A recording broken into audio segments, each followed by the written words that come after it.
إن للمتقين مفازا حدائق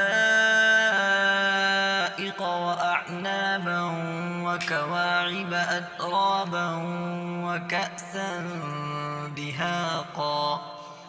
لا يسمعون فيها لغوا ولا كذابا جزاء من ربك عطاء حسابا رب السماوات والأرض وما بينهما الرحمن لا يملكون منه خطابا يوم يقوم الروح والملائكة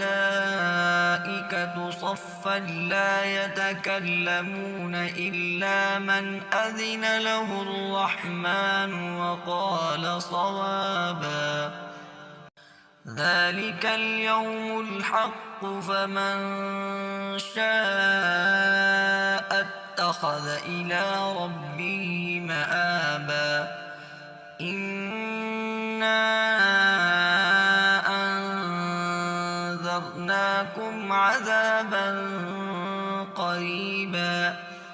يوم ينظر المرء ما قدمت يداه ويقول الكافر يا ليتني كنت ترابا.